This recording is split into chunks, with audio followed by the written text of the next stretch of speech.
mi ćemo se zafrkavati, kad ja kažem sviraj, a ti kreni, samo nam daj tonalitet. Ajde, ja ću vam dati ovako. Daj nam tonalitet. To, onda ćemo ja i Mara. Ovako, Mara. Vi ste za razliku od ostalih timova imali ideju, zapravo pripremu već kako želite otvoriti ovo svoje predstavljanje naciji, pa Indira preuzme. Ja sam htjela ovu našu prekrasnu naciju iznenaditi jednom svojom... cirkuskom točkom. Jednom ozbiljnošću. Ono što želim reći jeste da smo mi uistinu kliknuli na prvu. Jednostavno... Koje godine? Povezali smo se godine... Koje sad... 96. smo kliknuli na prvu i onda smo rekli, gle, evo, napokon, evo ove godine ćemo raditi zajedno. A kako si ti ušao u moj život? Ono što samo želim reći da ćemo, mislim, funkcionirat ćemo kao jedna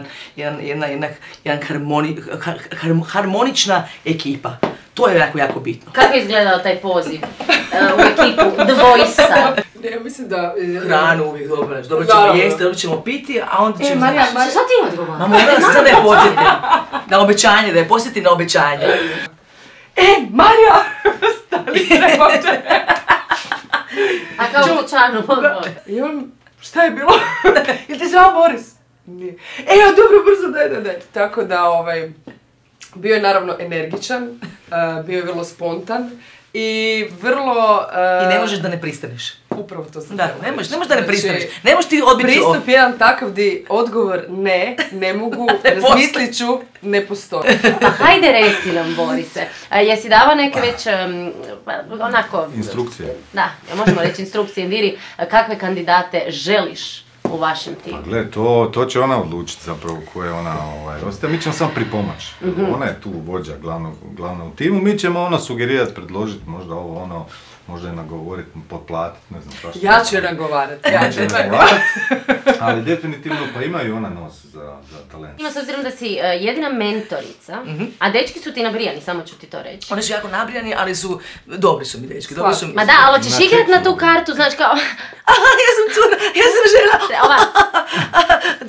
Da, pustite me da pričam. Hoćeš, znači to već vježbaš pred ogledalom. Da, pustite me da pričam, pa ja sam žena, ja mogu malo više da pričam. Aha, okej, šuti, ne, pa ja sam žena, onda će biti... A gle, a mislim, treba je pustiti, oni su džentlmeni. Oni će mene pustiti. Ne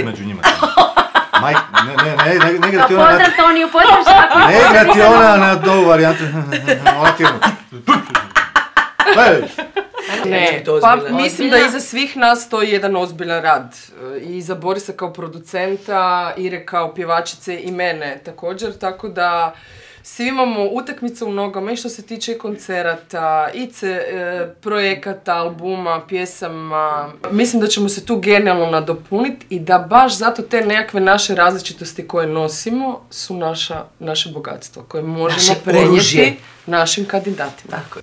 Mi u biti jesmo veliki šaljiđi, ali smo veliki radoholičari, jako ćemo puno raditi, tako je. Ajde onda, mi izlazimo vi na posao. Ali mi moramo poručiti našoj konkurenciji, koja nam je jako draga, no međutim, volimo vas. To su naši prijatelji, no međutim, ovdje su pobjednici, a pobjednici imaju svoju pobjedničku pjesmu, stoga nek se ori, ajmo Boris, svijetu voli pobjednike, voli zlatno znamenje, kada si prvi, svega si vrijedan, na tronu može biti samo jedan. Samo jedan! Pobjednici! Pobjednici! Pobjednici!